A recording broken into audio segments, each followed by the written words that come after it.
Bismillahirrahmanirrahim. Assalamualaikum warahmatullahi wabarakatuh. Allahumma sholli ala Muhammad dan Muhammad. Anda tentu pernah punya teman atau siapa, dia habis nonton film. Lalu film yang dia tonton sangat berkesan sekali. Lalu dia tuh ingin menceritakan apa yang dia kesankan itu ke temannya, dia cerita bentar sampai teman-temannya seolah-olah nonton itu film itu. Karena dia saking terkesannya ingin juga temen yang belum nonton diceritain nih. Nah, kira-kira begitu nih. Kita sharing dengan Bapak Abdullah Jufri.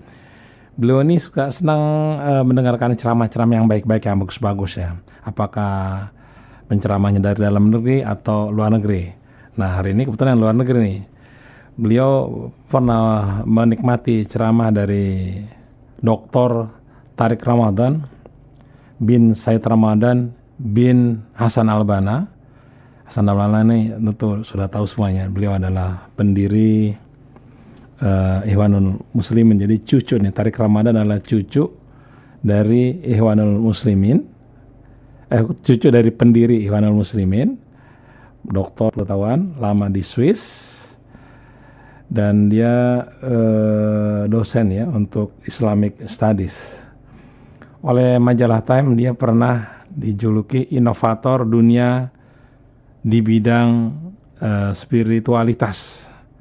Tapi ironinya ketika pada tahun 83 datang ke Indonesia, saya seumur umur belum pernah kecopetan. Di Indonesia kecopetan, di Pondok Inamol lagi sebesar 35 juta rupiah kalau nggak salah.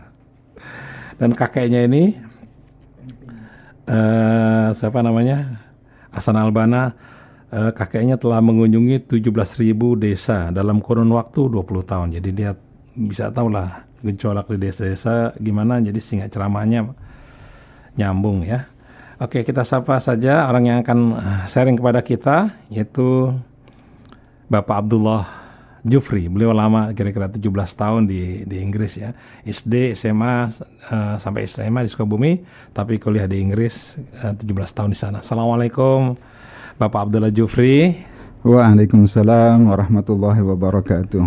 Subhanallah, kelihatannya antum nih cukup terkesan ya dengan Dr. Tariq Ramadan. Apa yang paling antum berkesan dengan Dr. Tariq Ramadan ini? Saya sangat terkesan sekali dengan pertama dengan buku yang pernah saya baca tentang Rasulullah. Tentang judul bukunya The Meanings of Life of Muhammad. Itu buku di dalam bahasa Inggris, dan buku ini menceritakan tentang sejarah dan sejarah Rasulullah, kehidupan Rasulullah, dan diceritakan sebetulnya konsumsinya lebih tepat untuk orang di Barat karena betul-betul menceritakan bagaimana indahnya kehidupan Rasulullah, bagaimana Rasulullah yang begitu akhlaknya yang mulia, yang sama sekali jauh dari persepsi yang ada di Barat bahwa Islam itu adalah kekerasan, teror, apalagi Rasulullah yang begitu lembutnya diceritakan banyak kisah-kisahnya oleh Dr. Tariq Ramadan, dan bukunya adalah bestseller di Inggris itu. Beredar di Indonesia nggak?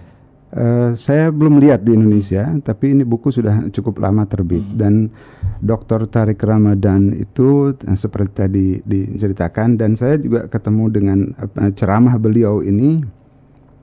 Kalau kita lihat sebetulnya ceramah-ceramah beliau ini banyak sekali di YouTube dalam bahasa Inggris dan juga bahasa Perancis. Banyak debat-debat dengan tokoh-tokoh dari dunia Barat. Di Amerika, di Inggris dan di Prancis juga banyak debat-debat tentang Islam, dan Dr. Tariq Ramadan dengan luar biasanya beliau bisa mematahkan banyak kritikan-kritikan dari tokoh-tokoh dari Barat. Yang didebatkan apa biasanya? Tentang Islam, tentang kekerasan dalam Islam, tentang ketidakadilan, hal-hal yang berkaitan dengan misalnya, iya, hal-hal yang seperti itu. Jadi banyak sekali itu yang kebetulan ceramah ini adalah ceramah yang dibawakan oleh beliau ketika beliau berada di Kanada, diundang oleh komunitas muslimin di Kanada Ceramah ini judulnya adalah Reflections from the Heart. Jadi perenungan hati ya. Ya, semacam renungan kalbu begitu. Kalbu.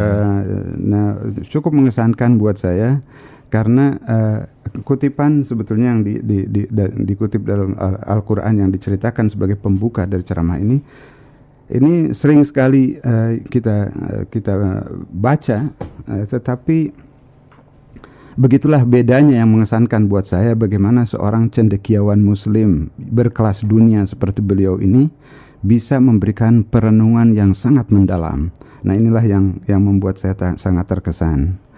Jadi beliau ini adalah seperti diceritakan tadi oleh Pak Krishna adalah cucu daripada Hasan al-Banna.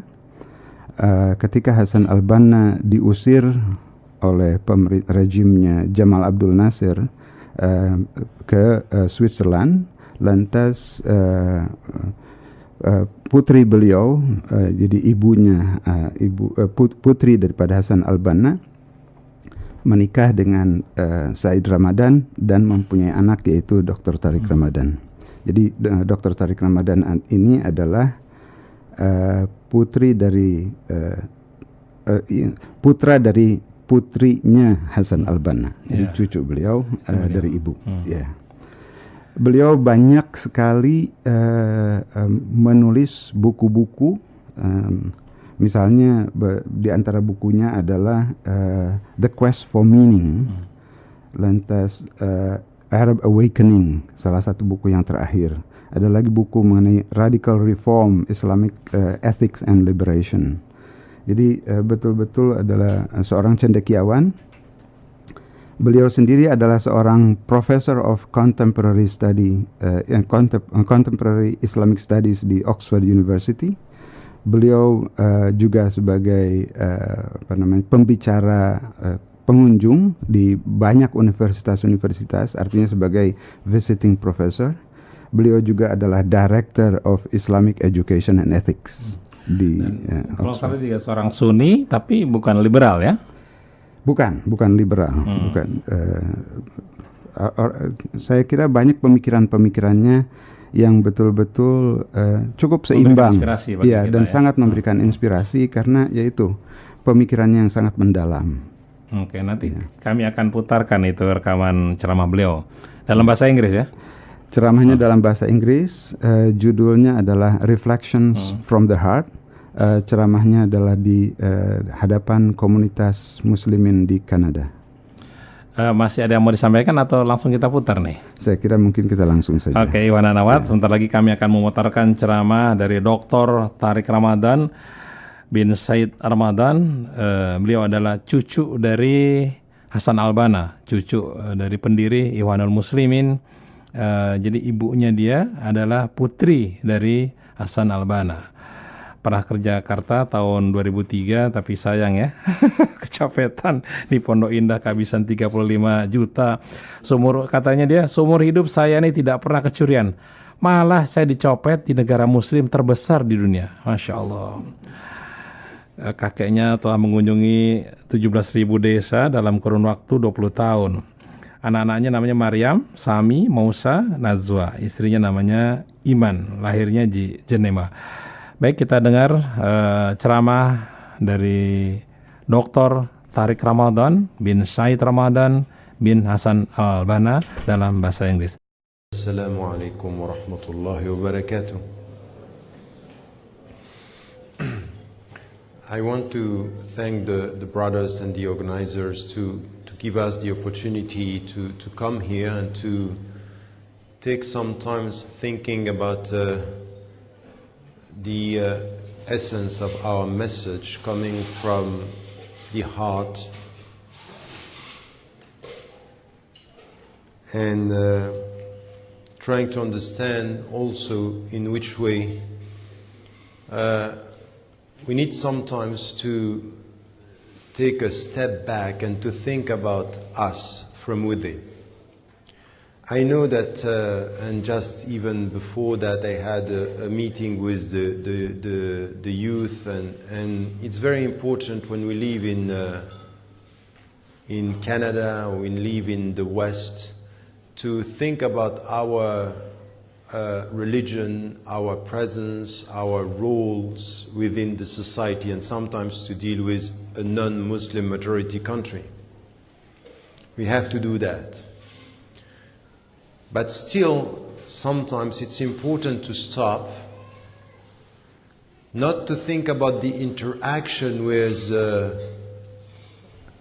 people of other faiths, but to try to get a very deep understanding of our own message. In fact, what Islam, what the Islamic tradition and the Islamic teachings are telling us about ourselves, and in which way we have to understand our religion. Why? Because there is a trap. If you think about yourself in the light of the others, if you think about yourself in the light of the attacks, if you think about yourself as to responding to questions coming from people, you end up at the periphery of your religion. You end up responding to questions that are coming from outside and not at the center, at the heart of your tradition. And it's important to do this, but it's important not to do only this, not to be focused and obsessed with what shall I say if I am asked, but what should I understand when I am alone with Allah. And you come to the experience of the Prophet ﷺ, and you get a sense of this journey. Allah took him from a very specific situation and step by step helped him to understand through the revelations the very essence of our religion. And in fact, the power, the strength that came to the Prophet ﷺ as Al-Mukhtar, the chosen, as Al-Mustafa, the purified, as Al-Habib, the beloved, is in fact this understanding that Allah subhanahu wa ta'ala took him and step by step made him understand the essence of Islam and this message, which in fact is a liberating message. You don't understand Islam if you don't understand that the very essence of this religion is liberation. But liberation from what to get what? The first thing which is important, you all know this, that the Prophet ﷺ was in Nabi al-Ummi. In Nabi al-Ummi meant, and this was known by the people, that the Prophet ﷺ didn't know how to write and didn't know how to read. And Allah subhanahu wa ta'ala, after when he was 40 years when Jibreel alayhi salam came to him first. But before this, the Prophet ﷺ was unsettled. He was not happy. Not happy with what he saw in his society. He was not happy with the idols. He was not happy with the answers. And he was seeking truth and looking for the right answer. And once, when he was on his own in the cave, Ghar Hira, he was in Ghar Hira and Jibreel came to him. Jibreel alayhi salam came to him and asked him, read. And he said, I can't read. He repeated, read. I can't read. And then the third time, this is the first verses that were revealed to the Prophet ﷺ in Surah 96. اقرأ بسم بعد أعوذ بالله من الشيطان الرجيم بسم الله الرحمن الرحيم اقرأ باسم ربك الذي خلق خلق الإنسان من علق اقرأ باسم ربك. And this is a very important point, that very often we go to this and we go too fast in understanding this. In fact, the very start of the message of Islam was making the Prophet ﷺ understand with his mind and with his being that he can do things that he thought he cannot do. In fact, as a human being, I can't read. I am not equipped. I don't know how to read. And Jibril said, read. He said, I can't. I don't have the power. I don't have the knowledge. Read. I can't. Read Bismi Rabbik. Meaning that if you understand the very essence of Islam is the first thing that was converted with the knowledge of Jibril and Jibril coming to the Prophet ﷺ is the self-perception. What you think you can't do alone, with him you can. This is the power of faith. You can do it. You can do it Bismi Rabbik. So when he came to Islam, when he came to the first revelation, and when the Prophet ﷺ was called as the messenger, is get it right. That the very essence of faith is to change first the knowledge and the way you look at yourself. It's converting yourself through your heart. That what you think at your level I can't do, with him you can. And this is the way you have to look at yourself. In fact, the very essence of faith is not look at yourself through your weakness, but look at yourself through your potential power. Read means this is the potential power. The problem that in our education we forget this, and we start our education very often by saying to our kids, saying to our children, to speak about Islam by thinking that when you come to faith, the first thing that you have to look at when it comes to yourself are your weaknesses. This is not the message of Islam. The message of Islam is what is coming with your heart when you are close to Allah subhanahu wa ta'ala is to be very positive about yourself. And this is what Luqman said to his son, Anishkurillah. You have to thank Allah. What does it mean? When he is teaching his faith to him is with your heart. What you should start with is to say thank you. So if I start by saying thank you, what does it mean in the way I look to myself or at myself? What does it mean? When I look at myself, it means to say thank you. You have to start by thanking Allah for what He's giving you, not to what is missing. The message, the power of this faith is a positive look, a positive perception of yourself. So Luqman is saying this to his son, and Muslims should get it from Islam, the message of Islam. Be positive. Be positive and understand that the one who sent the Prophet ﷺ is not only Allah, it's the one that we also call Ar-Rahman, who is telling us through him, وَمَا أَرْسَلْنَاكَ إِلَّا رَحْمَةً لِلْعَالَمِينَ. And رَحْمَةً لِلْعَالَمِينَ means this message is positive. Open your heart, something good is coming.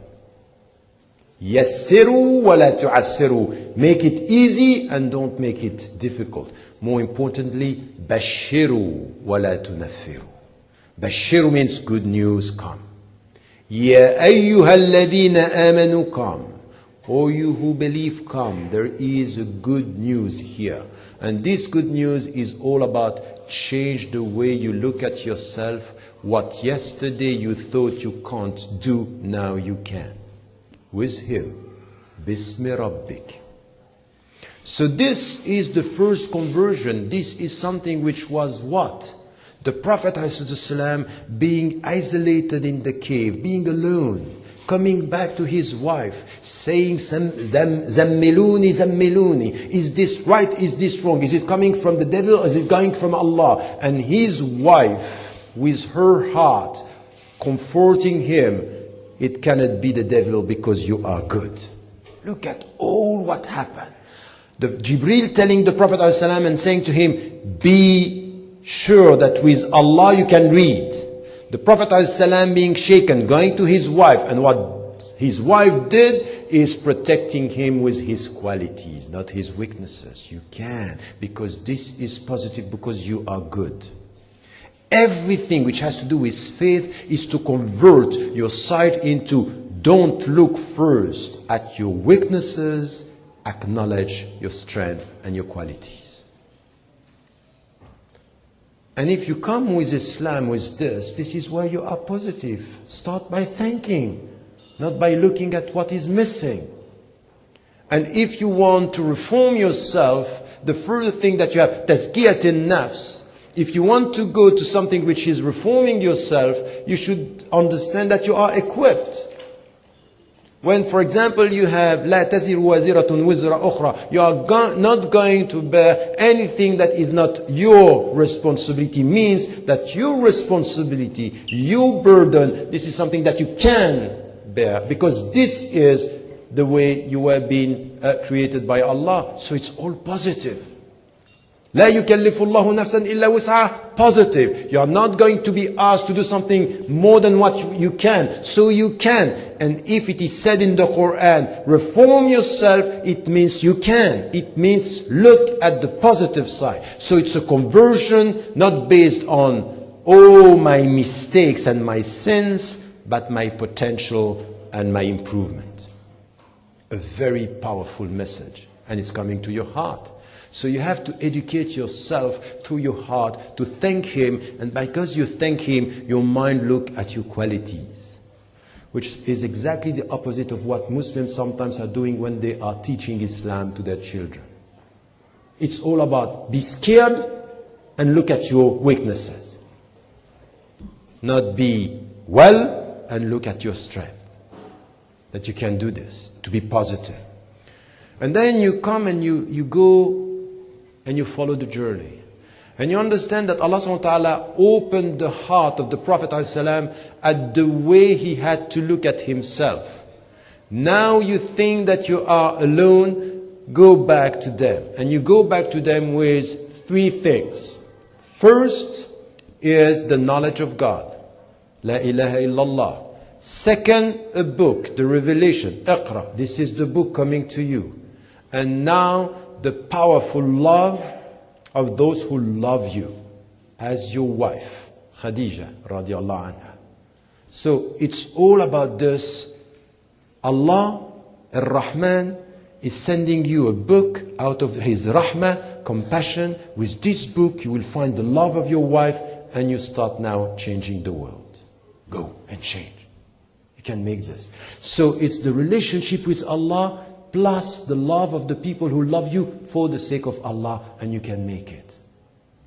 If you understand this, this is what started the whole revelation by saying to the Prophet ﷺ, now with this powerful light in your heart, you can change the world. You are equipped. You can face them now.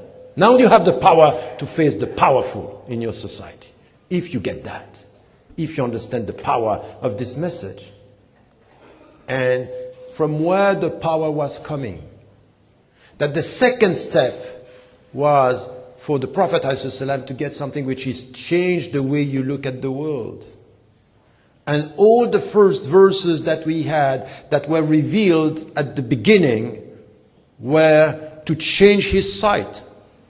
To change the way he was looking at the world. So this is why you have وَالشَّمْسِ وَالْفَجْرِ وَالضُّحَى.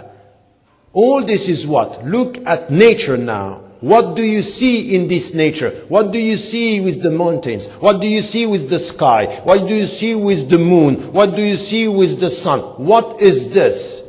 This is the power of God and the science that the love that you need to change the world is the same that He gave to create the world. Look at nature is sending messages. And the more you look at this power in nature, the more you understand that the one who has the power to create all this has the power to make you change the world. It's the same God, one, La ilaha illallah. So sometimes when you go outside and you bear the last message, the Quran al-Kareem, that is coming from Allah subhanahu wa ta'ala, you understand that this is something which is very powerful. And by looking at the world not only with your eyes, but with your heart. So this is what you have, the difference between the people who have a a heart that is open and alive, and people who have a dead heart are the people who have the Quran in their heart. And the people who look at the world and can understand the message of Allah through the science of nature. سَنُرِيهِمْ آيَاتِنَا فِي الْآفَاقِ. And what you have also, الشَّمْسُ وَالْقَمَرُ يَسْجُدَانِ. What is the verse again? Is Ar-Rahman allama al-Quran. You know the verse, and then الشمس والقمر بحسبان والنجم والشجر يسجدان. So this is once again something which is look at the world with your eyes, understand the meaning of the world with your heart. Your heart is telling you something. So it's opening the heart towards thank Allah, and opening the heart toward nature. Thank Allah for what He gives you. He gives you this nature, this creation. This is سَخَّرَ لَكُمْ. سَخَّرَ لَكُمْ. He made all this for you to understand that this is His power that He is giving you through nature and through His science.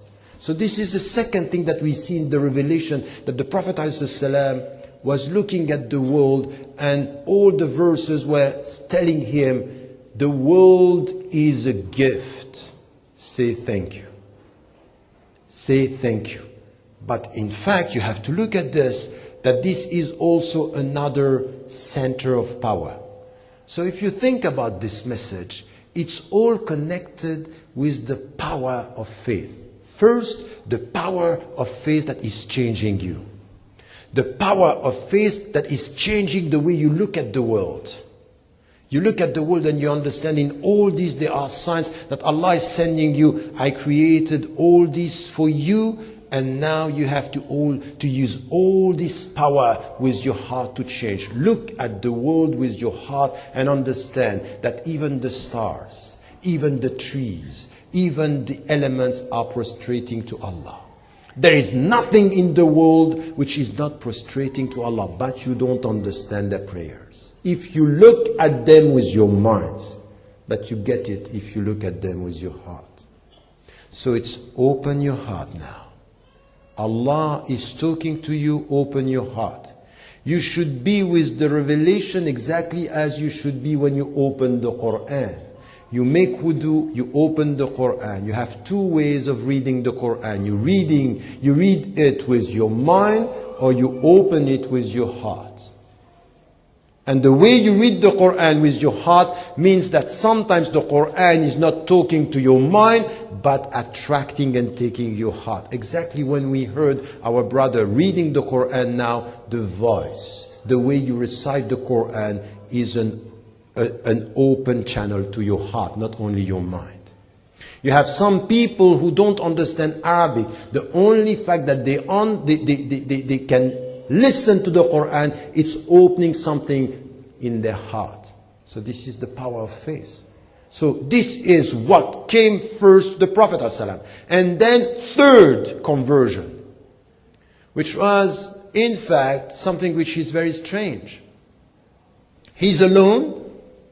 He got the first revelation, changed the way you look at yourself. Second, changed the way you look at the world.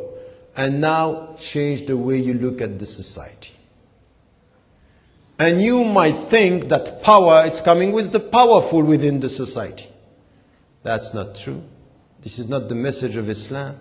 If you look at the world with your mind, you think that the powerful are the wealthy people, are the people who have power. The princes and the kings and the presidents, these are the powerful. That's not what Islam is saying. And you have in Surah Al-Fajr, كَلَّا بَلْ لَا تُكْرِمُونَ الْيَتِيمِ وَلَا تَحَاضُونَ عَلَى طَعَامِ الْمِسْكِينِ وَتَأْكُلُونَ التُّرَاثَ أَكْلًا لَمًّا وَتُحِبُّونَ الْمَالَ حُبًّا جَمًّا. With your mind, you like money. But if you open your heart, you will understand something. That the people who are changing the world are not the powerful, but very often the poor people. This is it. That all the messengers, all of them, from the first to the last one, all the way through Abraham and Moses and Jesus, the people who follow them first, that give them the power of change were not the rich, were the poor. Change the way you look at the society. Don't try to talk to the rich and the powerful to change. Be close to the poor and the last to reform. These are your people. And you will have people telling you, you are followed by the poor, the less powerful. And in fact, the power of this message is to take the poor, to take the marginalized, to take the oppressed, and in the name of this message of love to say, this is what we have to do, is to change the society. Look at all the verses at the end of the Quran, is all coming with the poor people. It's the power of generosity and justice, not the power of money. يَوْمَ لَا تَنْفَعُ مَالٌ وَلَا بَنُونَ. You heard the verse? إِلَّا مَنْ أَتَى اللَّهَ بِقَلْبٍ سَلِيمٍ. You think that money and children are going to make it? That's nothing. The power is qalbin salim, pure heart. And pure heart is when you serve the poor, you educate your heart. And when you serve the poor and educate your heart, this is the power of faith. Third conversion. Third conversion that is coming from this very moment that the Prophet ﷺ got the first revelation. First, change the way you look at yourself. Second, change the way you look at the world. Third, change the way you look at your society. Don't think that the people who are going to change this world are the more powerful. So much so that when the Prophet ﷺ once thought that he had to talk to the rich to change the society, Allah subhanahu wa ta'ala talk to him and say, عَبَسَ وَتَوَلَّى أَنْ جَاءَهُ الْأَعْمَى. You made a mistake. You thought that to change this society you have to talk to the rich, and these poor men who came to ask you about Quran and about Islam, you neglected him. You were wrong. Power is not with these people, it's with him. If you serve him, you serve me. And you serve me, you can change the world. Because if you think that by serving the poor, the rich, you are going to serve Allah, no. The rich people might push you to serve them. The rich, if you serve him, it means that in your intention, it's God, it's Allah, not him. Because he has nothing, but he is something. He has nothing, but he is somebody. And if you serve somebody who has nothing, it means that you might be close to Allah. Change the way you look. So it's coming from your heart. So the way you look at this is the whole dimension of this powerful faith and the power of your faith when it comes to change this. But it's not finished. It's not finished. Because when you deal with the poor, you understand that the poor people and the people who are marginalized are treated by authority and power in a way which is not acceptable sometimes. So not only you have to serve them, بل لا تكرمون اليتيم. كرامة اليتيم means وَلَقَدْ كَرَّمْنَا بَنِي آدَمَ. لا تكرمون, it's the same root. تكرمون in وَلَقَدْ كَرَّمْنَا بَنِي آدَمَ. Every single human being has the same dignity. Now you have to change the way you look at the world. You can't accept any situation where there is a lack of dignity. Go and change the world. This is what was said to the Prophet ﷺ. So this is why he came back to his people. Why to go back to these people if you don't have a mission? The mission is not only to be faithful and to have faith for yourself. Be careful with these people who are telling you in the name of a new kind of Sufis, for example, just transform yourself during the night and forget about the world during the day. This is a vicious understanding of Islam. We should not struggle against our own ego in an isolated way, because it's still egocentric. So we have now a type of understanding of I'm struggling against my ego in an egocentric way. Me for myself, with no solidarity. So the understanding of this forced conversion now is that not only you get this and you serve the poor, but you have at the same time to understand that you have to resist. What will be the first resistance? Which is part of coming from the heart. That Allah subhanahu wa ta'ala said to the Prophet ﷺ, you come with such a beautiful message of truth. You come with a message that is in fact al-Islam. And al-Islam means ادخلوا في السلم كافة, a message of peace. And still you are going to be attacked. If you understand the power of faith, the first resistance to this attack is not to do what they are doing to you. So if they insult you, you don't insult. You have to change your understanding of power. The power is not to beat the enemy. The Prophet ﷺ was asking to the companions, who is the strong man among you? So the first understanding with the mind is the strong is the one who beat the enemy. That's wrong. That's an intellectual answer. The true answer coming from your heart, مَنْ لَمْ يَمْلِكُ نَفْسَهُ عِنْدَ الْغَضَبِ, the one who is able to master his or her emotions when he is experiencing anger. This is power. So there is a material power, a physical power, and there is the spiritual power. I check my tongue. I check my emotion. And this is the way you resist people. And for example, something which is the way you are going to resist to the people, and you know, this is a very old tradition. It's in Islam, but it was in Christianity. Is when you are insulted, you don't respond. And when, for example, he experienced with Abu Bakr as-Siddiq insults coming from the Ahl Quraysh, he was not responding. Because if you think that your power is to insult me, that I am going to be so weak as to respond, you don't get it. My power is not to respond to your insult, because this will be as weak as you are. Your insults are showing your weakness. My power is my silence. My power is to go beyond this. وَإِذَا خَاطَبَهُمُ الْجَاهِلُونَ قَالُوا سَلَامًا. Peace. I'm not going to respond to this because I'm checking my emotions. The power of faith. Okay. Are you following? And this is the way the Prophet ﷺ was asked to react. You are going to be attacked. And he knew this from the very beginning. Within weeks and months, he went with Khadija radiallahu anha. And they went to Warqa ibn Nawfal. Warqa ibn Nawfal was telling him, these people are going to throw you away. They are going to attack you. I said, am I going to be attacked with this message? Yes, because this is the fate of all the messengers. You come with peace and they respond with war.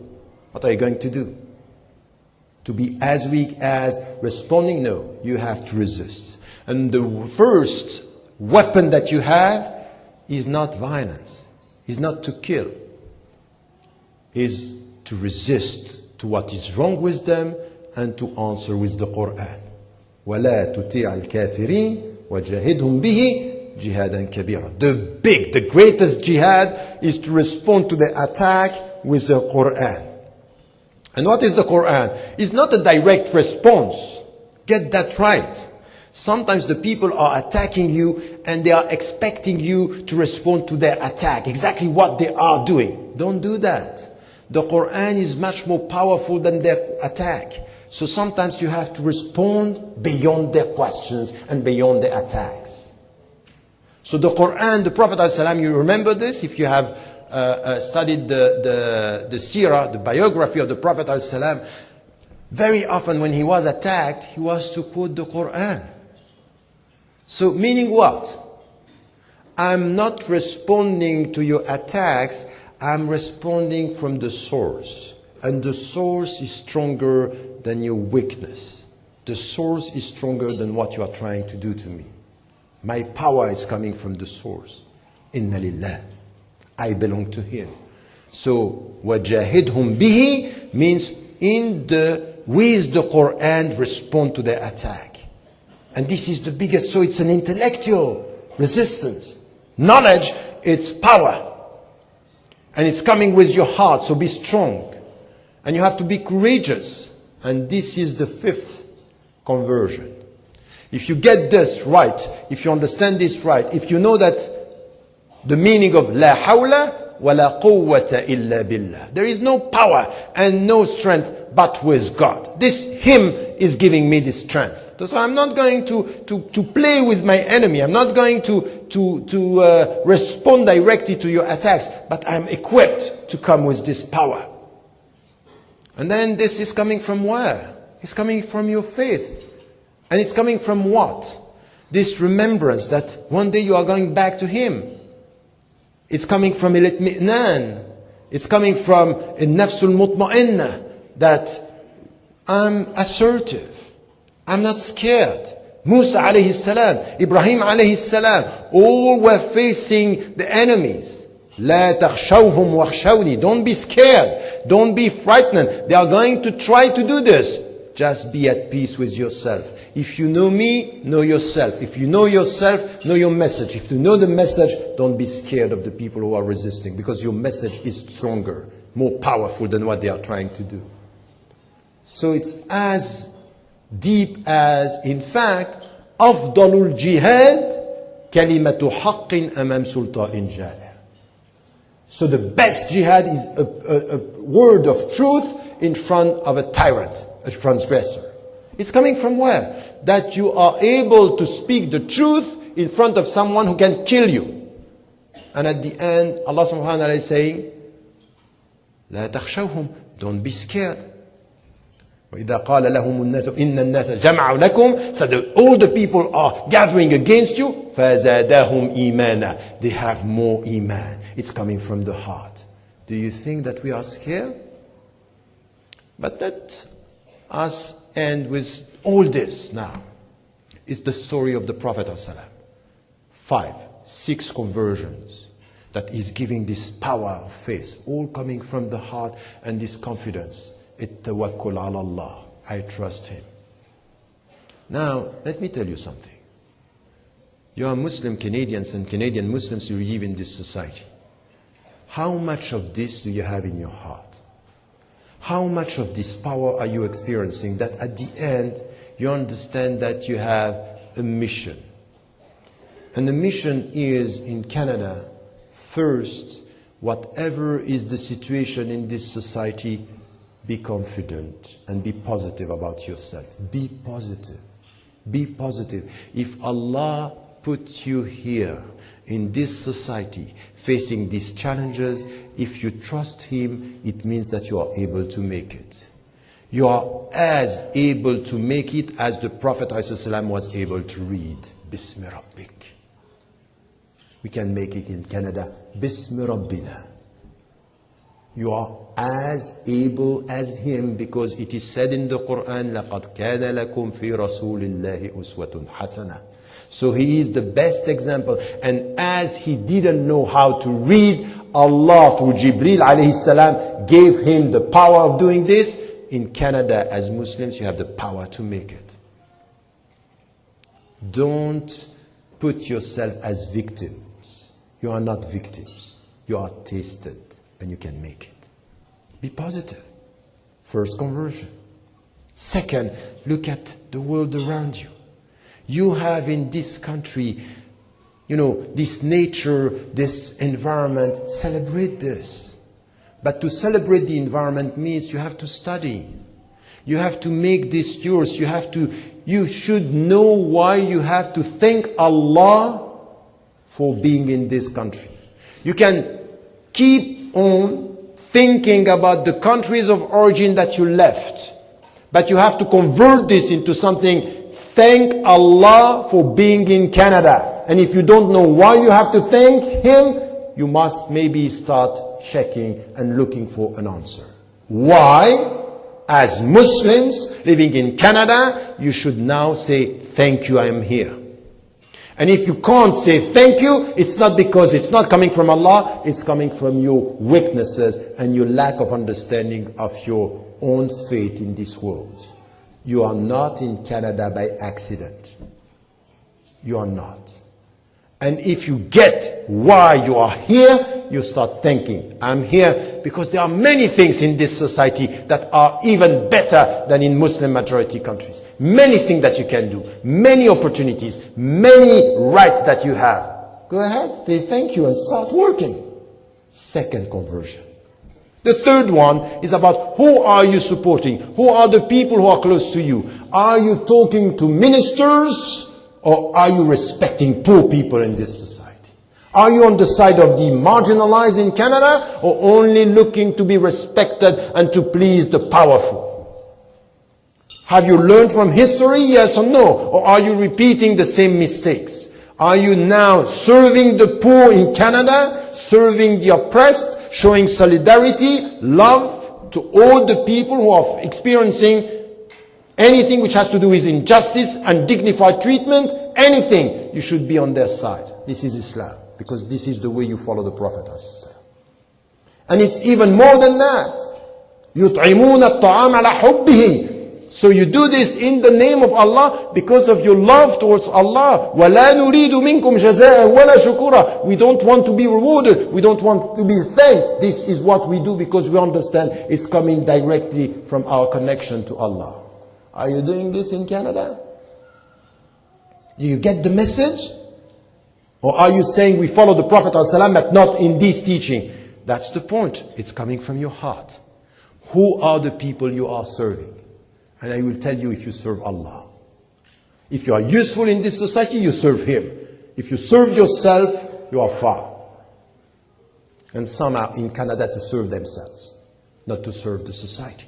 The third conversion should come from here, from this. And then, more than that, in the way you deal with powerful people, in the way you change this society. And this is wherever you are, the best way to thank Allah is to serve the people in all the fields. And it has to come with generosity. Feel good and be generous. Give.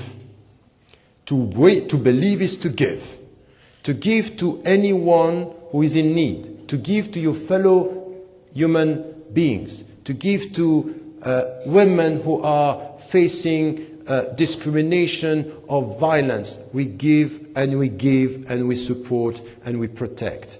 To give to the people here who are human beings. They might not be Muslims, but they have dignity. We give, we support, and we contribute. This is the way the Prophet ﷺ changed the world. And we have to contribute with this. But there is something which is important, and this is my last point. You are not going to reform any society if you don't love the people with whom you live. You are not. Because the way the people are looking at you, they can feel. You yourself, you feel when the people love you or not, like you or not. You feel this. You feel that some people are racist, and you can feel this. And some of us as Muslims, we are in this binary vision that we are good, we are Muslims, and them, they are not. So there is a lack of this love that is coming from the power of faith. Remember, the Prophet has been said as a mercy to the worlds. We are following the mission. We should be a mercy. You should be rahmah lil alameen. You should be rahmah lil alameen. But how are you going to be rahmah, mercy, compassion, forgiveness if your heart are closed, not open? If you come with the mind and you judge, and not with the heart and you love. Can you just realize this? لا يؤمن أحدكم حتى يحب لأخيه ما يحبه لنفسه. And it's a love issue here.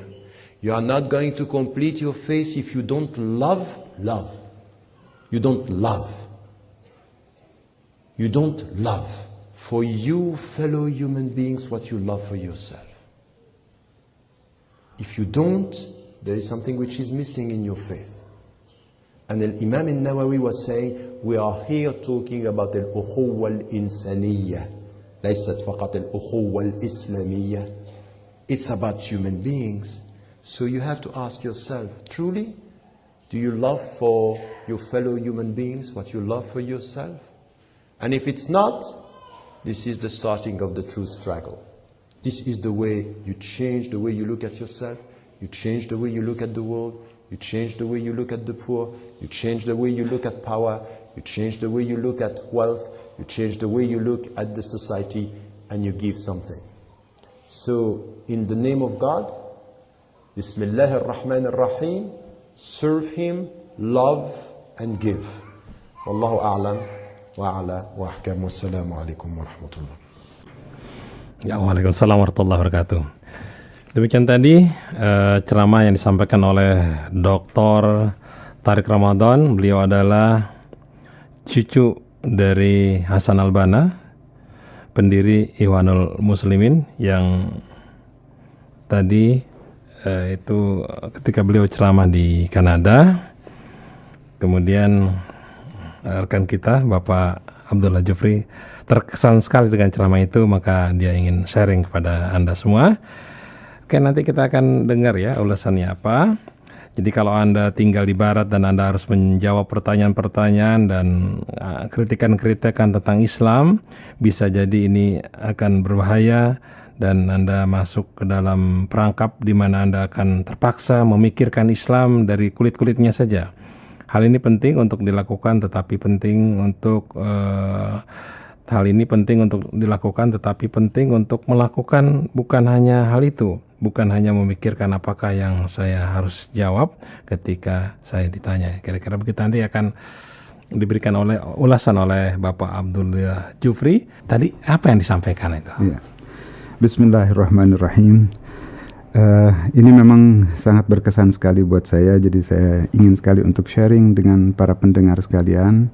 Walaupun ulasan saya akan jauh dari sempurna, tapi insya Allah saya akan coba untuk supaya kita bisa lebih meresapi dan memahami apa inti daripada pesan-pesan yang disampaikan oleh beliau. Seperti tadi dikatakan bahwa dan hal ini saya sangat mengerti sekali karena saya juga pernah tinggal lama di Barat ya. Kalau Anda tinggal di Barat dan Anda harus menjawab pertanyaan-pertanyaan dan bahkan kadang-kadang pertanyaan itu sifatnya sinis ya, kritikan-kritikan tentang Islam, mungkin saja ini kita akan jadi terpancing gitu. Walaupun bagus ini ya untuk kita-kita yang tinggal di Barat ini, jadi mau nggak mau kita harus mempelajari, menggali lebih lanjut, membaca buku dan sebagainya untuk bisa menjelaskan. Hanya saja kadang-kadang pertanyaan-pertanyaan itu sifatnya juga agak bukan karena mereka betul-betul ingin tahu, walaupun sebagian mungkin akan seperti itu, tapi kadang-kadang ada juga pertanyaan-pertanyaan yang sifatnya memojokkan atau sinis gitu ya. Nah, tadi yang dikatakan oleh Dr. Ramadan adalah penting untuk kita bisa menjelaskan dan menjawab pertanyaan-pertanyaan itu, tapi juga penting untuk tidak hanya memikirkan hal-hal yang seperti ini, karena akhirnya kita jadi terfokus ke sana.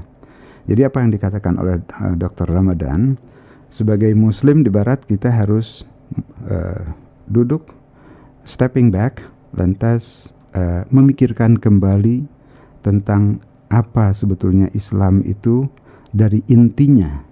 Anda harus memikirkan agama ini dari dalamnya. Anda harus memikirkan secara mendalam, apakah yang saya harus pahami ketika saya berdiam sendiri bersama dengan Allah. Nah, kalau kita mengikuti perjalanan bagaimana Allah Subhanahu wa taala menuntun baginda kita Rasulullah sallallahu alaihi wasallam langkah demi langkah, kita akan merasakan bagaimana ayat-ayat Al-Qur'an itu mengajak kepada suatu kebebasan berpikir. Ayat-ayat yang dikatakan oleh Dr. Tariq Ramadan tadi sebagai very liberating, sangat memerdekakan. Kekuatan yang datang kepada Rasulullah ya, sebagai Al-Mukhtar yang terpilih, Al-Mustafa yang tersucikan, Al-Habib yang dicintai. Islam adalah agama yang memerdekakan. Tapi artinya merdeka dari apa ke apa. Pertama, sebelum malaikat Jibril alaihi salam turun kepada Rasulullah sallallahu alaihi wasallam, Nabi adalah seorang yang ummi, tidak bisa membaca dan tidak bisa menulis. Sebelum Jibril datang, Rasulullah sering merasa gundah gulana, tidak senang dengan keadaan masyarakat di sekitar, tidak suka dengan keadaan di mana orang-orang menyembah berhala. Beliau selalu mencari, apa sih arti hidup ini? Mencari kebenaran, mencari jawaban. Rasulullah sering pergi menyendiri. Lantas suatu hari beliau sedang berada di Gua Hira sendirian. Malaikat Jibril datang dan meminta beliau, "Iqra, bacalah." Beliau menjawab, "Ma'ana biqari." Saya tidak bisa baca. "Iqra," kata Jibril, "saya tidak bisa baca." Setelah berulang kali, lantas Jibril mengatakan, "Iqra bismi rabbikal ladzi khalaq," dan seterusnya. Itulah permulaan diturunkannya ayat Al-Quran, yaitu surah yang ke-96. Ini adalah pelajaran yang sangat penting. Seringkali kalau kita mengkaji Al-Quran, kita terlalu ingin cepat memahami. Padahal hal yang pertama dalam risalah ini adalah penting sekali. Pesan Islam adalah untuk membuat Rasulullah memahami bahwa dia bisa melakukan sesuatu yang sebelumnya dia pikirkan dia tidak mampu. Sebagai manusia, saya tidak bisa baca. Saya tidak dilengkapi dengan kemampuan itu. Yang pertama kali disampaikan oleh Jibril alaihissalam adalah merubah persepsi. Persepsi tidak bisa, bismi rabbik, dengan dia kamu bisa. Jadi esensi pokok dari keimanan pada agama ini bukanlah tentang kelemahan. Bukan kelemahan Anda, tetapi potensi kekuatan Anda. Seringkali dalam sistem pendidikan kita ditemukan bahwa kita memulainya dari kelemahan, ketidakmampuan. Dr. Tariq Ramadan mengatakan ini bukan Islam. Islam tidak seperti ini. Pesan Islam datang dengan potensi, dengan kekuatan. Kalau Anda dekat Allah, insya Allah pasti bisa. Karena itu, mulailah dengan bersyukur kepada Allah yang memberikan potensi ini. Luqman mengajarkan kepada putranya, bersyukurlah kepada Allah. Bersyukurlah kepada Allah atas segala hal yang Dia, Allah, telah berikan kepada kita. Bukan memikirkan hal-hal yang luput bagi kita. Jadi pesan ini adalah pesan yang sangat powerful. Pesan ini adalah pesan positif. Islam itu positif. Be positive. Bersikap positiflah kamu. Yang mengutus Nabi itu bukan hanya Tuhan Allah, tapi dia juga Ar-Rahman, yang maha kasih sayang. Wa ma arsalnaka illa rahmatan lil alamin. Kamu tidak diutus kecuali untuk menjadi kasih sayang bagi seluruh alam semesta. Itu pun pesan yang positif. Yassiru wa la tu'assiru, mudahkan dan jangan persulit. Bahkan lebih dari itu, basyiru wa la tunadziru, sampaikan berita gembira. Ya ayyuhalladzina amanu, hai orang-orang yang beriman, mari kesinilah, ada berita gembira. Yang dulu kamu gak bisa, dengannya sekarang kamu bisa. Rasulullah SAW keluar dari Gua Hira dalam ketakutan, lari pulang menemui istri beliau dan meminta beliau, "Zammiluni, zammiluni, selimuti aku, dan bertanya kepada istrinya, apakah ini Allah ataukah iblis?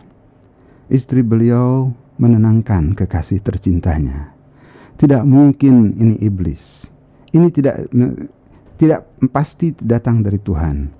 Karena kamu, wahai kekasih, adalah seorang yang agung, seorang yang baik." Jadi ini adalah konversi pertama, perubahan pertama. Jibril alaihissalam turun memperkenalkan Allah, membawakan ayat-ayat Al-Quran. Beliau ketakutan, datang kepada istrinya. Istrinya menenangkan dengan menonjolkan kualitas pribadinya, pribadi Rasulullah yang mulia, sebagai manusia pilihan. Dan bukan dengan menonjolkan kelemahannya. Ini adalah suatu yang baik, suatu yang positif. Jadi jangan langsung melihat kelemahan Anda, terimalah kekuatan potensi Anda. Mulailah dengan bersyukur, bukan dengan menonjolkan apa yang Anda tidak miliki. Kalau Anda ingin melakukan perubahan, melakukan reformasi, tazkiyatun nafs, Anda harus pahami bahwa Anda sudah pasti dibekali untuk itu. La yukallifullahu nafsan illa usaha. Anda tidak akan diminta melakukan hal yang Anda tidak diberi kemampuan. Ini adalah pesan positif.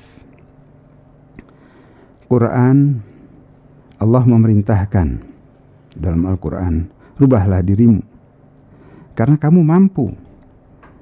Ini adalah suatu konversi positif. Tidak dimulai dengan kesalahan-kesalahan atau dosa-dosa Anda.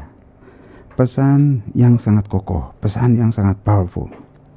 Hal ini sangat berbeda dengan kebanyakan umat Islam ketika mengajarkan agama dengan menakut-nakuti. Lihat kelemahan kamu, lihat kekurangan kamu, lihat dosa-dosa kamu. Kamu harus takut. Jadi pesan yang harus diambil oleh Rasulullah adalah, satu adalah pengetahuan tentang Allah. La ilaha illallah. Kemudian kitab Al-Quran, Iqra, bacalah. Kemudian kekuatan cinta dari orang-orang yang mencintai. Khadijah radhiyallahu anha. Sekarang kamu mempunyai kekuatan untuk merubah dunia, menghadapi orang-orang kuat yang ada di masyarakat. Jadi ini adalah hubungan yang kamu miliki dengan Allah dan dengan orang-orang yang mencintai kamu karena Allah. Sekarang kamu mempunyai kekuatan untuk merubah dunia. Kamu punya kekuatan. Rubahlah cara kamu memandang dunia. Ayat-ayat Al-Quran yang penuh dengan pesan-pesan yang berkaitan dengan alam semesta.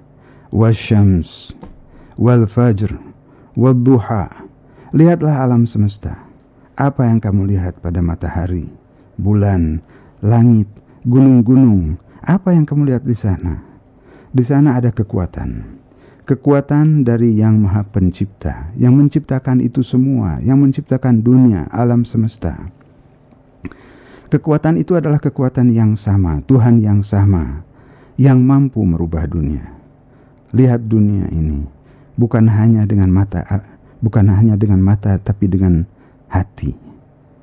Dalam Al-Quran, surah Ar-Rahman, A'udzu billahi minasyaitonir rajim. Ar-Rahman 'allamal Qur'an, khalaqal insan, 'allamahul bayan, asy-syamsu wal qamaru bihusban, wan najmu wasyajaru yasjudan. Lihatlah dunia dengan cara pandang yang berbeda. Dia yang membuat ini semua buat kamu. Dunia ini adalah hadiah, katakanlah terima kasih. Jadi ini semua sebenarnya adalah pusat kekuatan iman. Aku ciptakan ini semua untukmu. Tidak ada sesuatu pun di dunia ini yang tidak bersujud kepada Allah. Hanya saja kamu tidak akan memahami kalau kamu melihat dengan pikiran saja. Bukalah hatimu, lihatlah dengan cara yang berbeda. Kajilah Al-Quran bukan hanya dengan akal, tapi juga dengan hati. Jadi konversi yang disampaikan kepada Nabi SAW adalah, rubahlah cara kamu memandang dirimu, memandang dunia, dan sekarang adalah tentang masyarakat.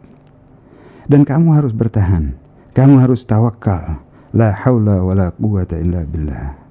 Bagaimana Islam memandang pada masyarakat, tidak melalui kekayaan, posisi, atau kekuatan. Kalau kamu hanya menggunakan akal, kamu akan melihat orang dari sisi kekuatannya. Para raja, presiden, penguasa. Itu bukan apa yang Islam katakan. Dalam ayat Al-Quran surah Al-Fajr. A'udzu billahi minasyaitonir rajim. Kalla bal la tukrimunal yatim. Sekali-kali tidak demikian. Sebenarnya kamu tidak memuliakan anak-anak yatim. Dengan akal, sebenarnya kamu suka uang.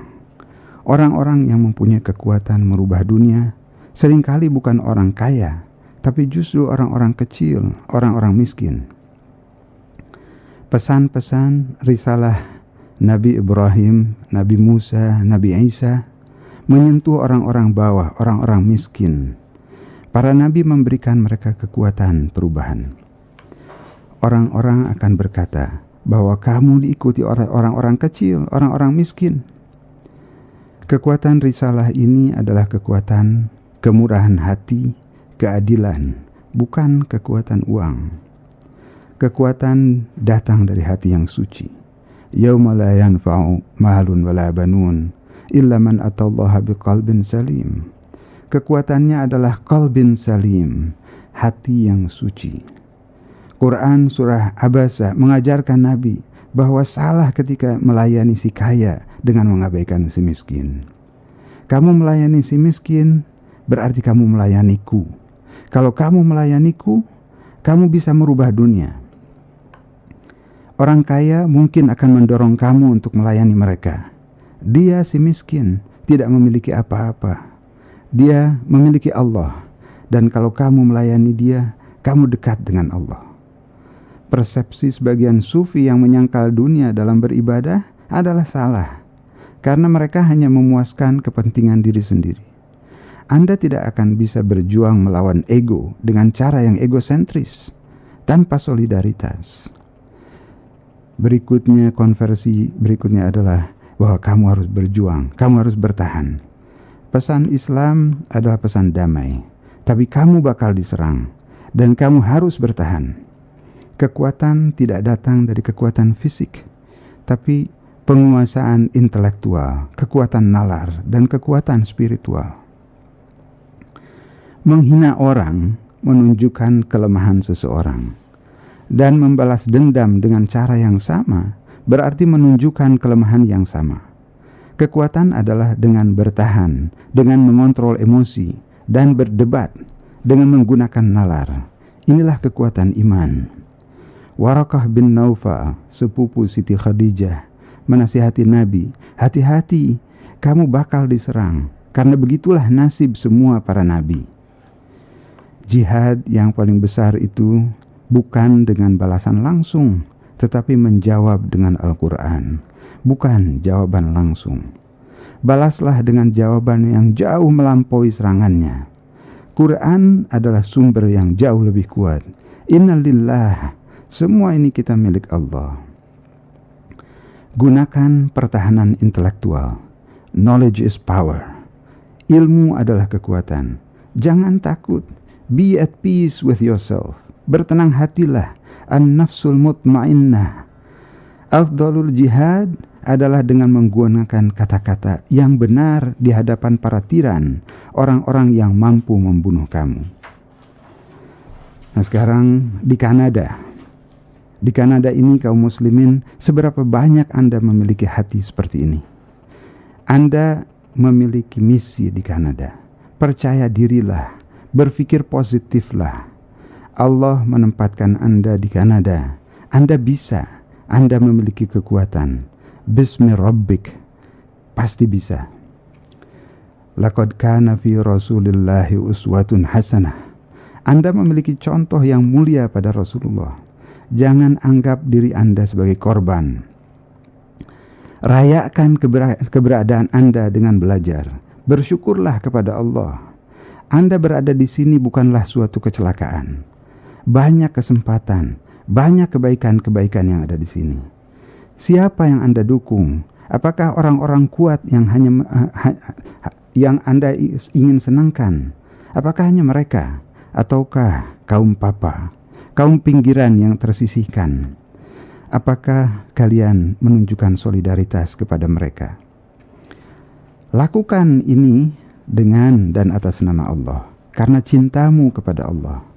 Dan cara yang paling baik melayani Allah adalah dengan melayani orang, dengan kemurahan hati. Berilah yang butuh dari mereka, tanpa butuh terima kasih. Tidak harus orang Islam saja. Inilah cara yang baik, seperti yang dicontohkan bagaimana Nabi merubah dunia. Anda tidak bisa merubah masyarakat kalau Anda tidak mencintai mereka. Kalau Anda berpikir mereka adalah rasis, sedangkan Anda adalah golongan yang baik dan mereka adalah golongan yang jelek, kalau itu adalah anggapan Anda tidak akan mungkin dicintai mereka. Nabi diutus ke dunia ini sebagai pengasih. Jadilah pemberi kasih. Jadilah rahmah lil alamin. Anda tidak boleh menutup diri. Anda harus terbuka dan Anda harus membuka diri. La yu'minu ahadukum hatta yuhibba li akhihi ma yuhibbu li nafsihi. Anda bukan orang yang beriman, kata Rasulullah, kalau Anda tidak mencintai orang lain seperti Anda mencintai diri Anda sendiri. Tetapi ukhuwah insaniyah. Ini semua adalah tentang manusia, tentang kemanusiaan. Jadi dengan nama Allah, Bismillahirrahmanirrahim, layani dia, cintai dia dengan melayani dan mencintai orang-orang. Berilah mereka. Saya kira sampai di situ ulasan daripada teks pembicaraan. Saya tidak bahasnya secara persis tekstual, tapi kurang lebihnya seperti itu. Mungkin seperti tadi Dr. Tariq Ramadan mempertanyakan kepada kaum muslimin di Kanada, saya kira saatnya juga kita mempertanyakan diri kita, bagaimana kita di Indonesia. Permasalahan kaum muslimin di Kanada tentunya akan berbeda dengan apa yang kita hadapi di Indonesia. Tapi pembicaraan di atas mungkin ada beberapa catatan dari pembicaraan tadi yang kita bisa renungkan lebih lanjut, insya Allah. Baik, ya. Kira-kira ada persamaan antara Kanada dengan Indonesia dari segi spiritnya barangkali?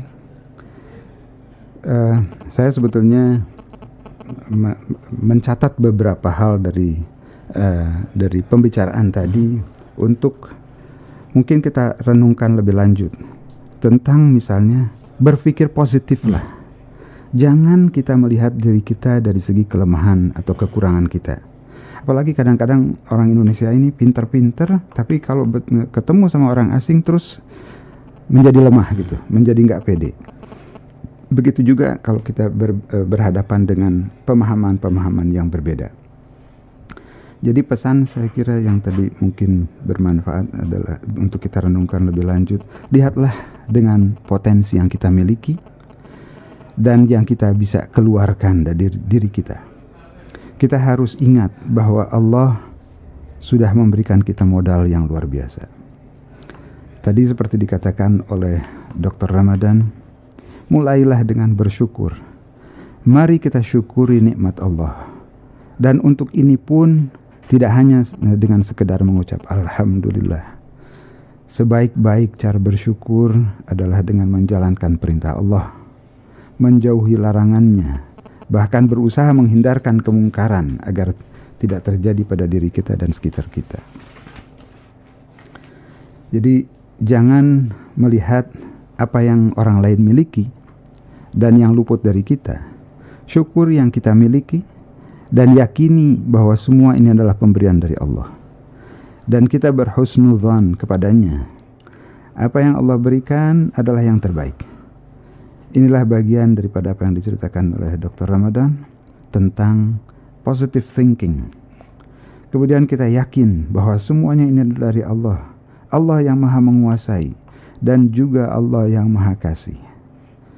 Kalau kita ingin melakukan sesuatu, menggerakkan orang-orang di sekeliling kita, seluruh makhluknya, bahkan alam semestanya, sesuai dengan apa yang kita inginkan, maka senangkanlah Allah.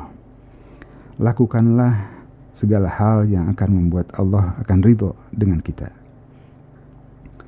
Kalau Allah sudah ridho dengan kita, cinta kepada kita, maka apa lagi yang kita takutkan? Apa lagi yang kita khawatirkan? Semua di bawah kendalinya. Seperti yang tadi dikatakan, mataharinya, bulannya, gunungnya, bintang-bintangnya, semuanya tunduk kepadanya. Dia Allah memerintahkan malaikat Jibril untuk menjadikan seluruh alam semesta ini mencintai orang yang dicintai oleh Allah. Untuk itu semua yang diperlukan ternyata hiduplah bismi rabbik.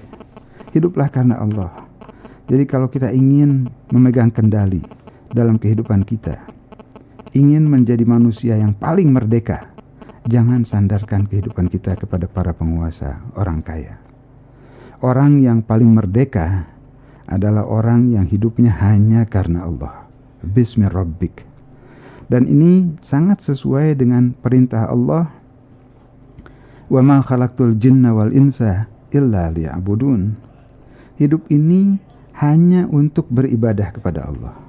Jadi mari kita hidup betul-betul dalam kepasrahan, berserah diri secara total kepada Allah. La haula wa la quwata illa billahil aliyyil azim. Hidup tawakal kepada Allah bukan berarti, dan jangan disalahartikan sebagai tidak berusaha. Kita wajib berusaha sebaik mungkin mencari yang halal dan yakin Allah menentukan kadar yang terbaik buat kita. Kita kembali bersyukur apa yang kita miliki, dengan apa yang kita miliki. Dengan begitu kita akan selalu hidup bahagia, hidup tenang, bahwa rizki yang kita miliki ini tidak mungkin akan luput dari kita. Kemudian kita kembalikan hidup ini kepada tujuannya, yaitu untuk mencapai kebahagiaan yang kekal di akhirat nanti.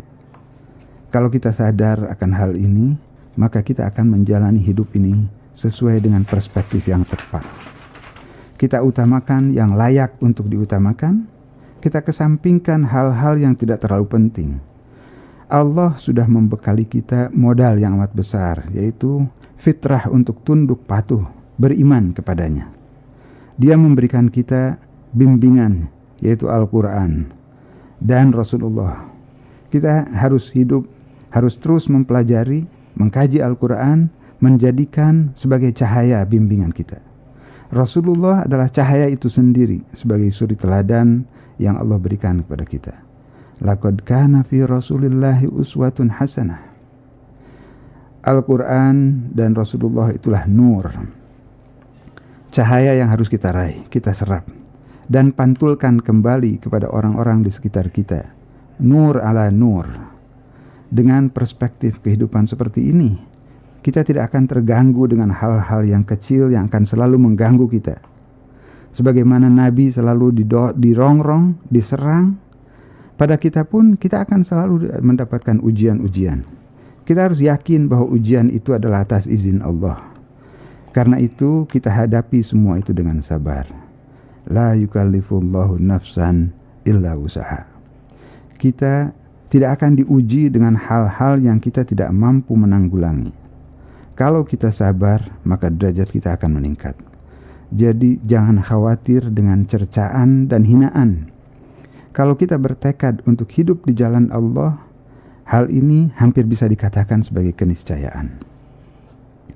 Yang penting, demi kecintaan kita kepada Allah, demi syukur kita kepadanya, demi kecintaan kita kepada Rasulullah, mari kita menjadi penyambung kasih, rahmatan lil alamin.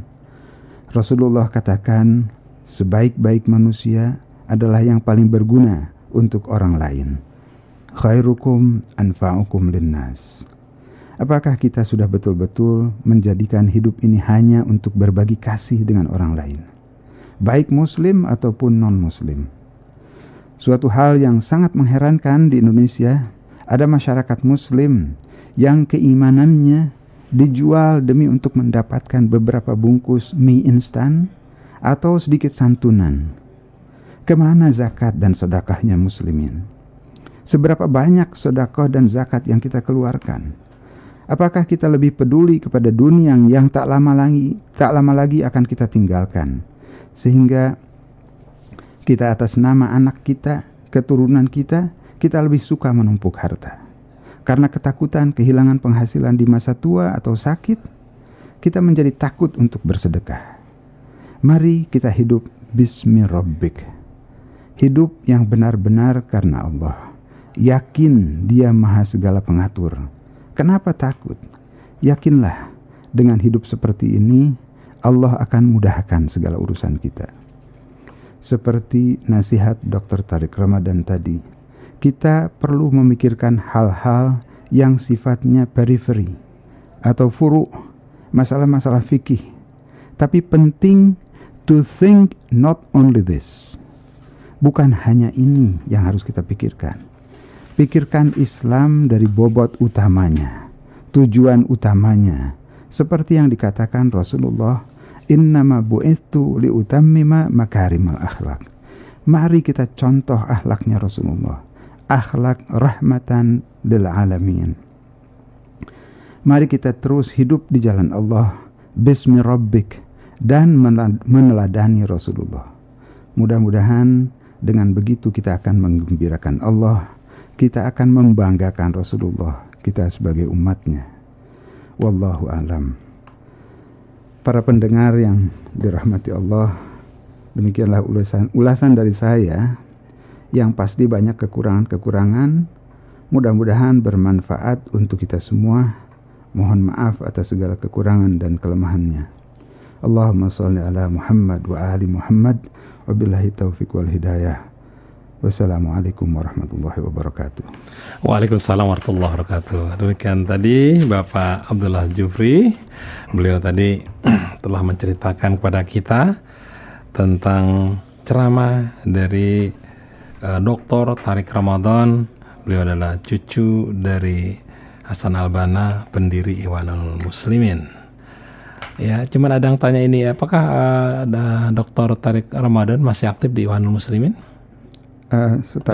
Setahu saya enggak, karena beliau tinggal di Inggris.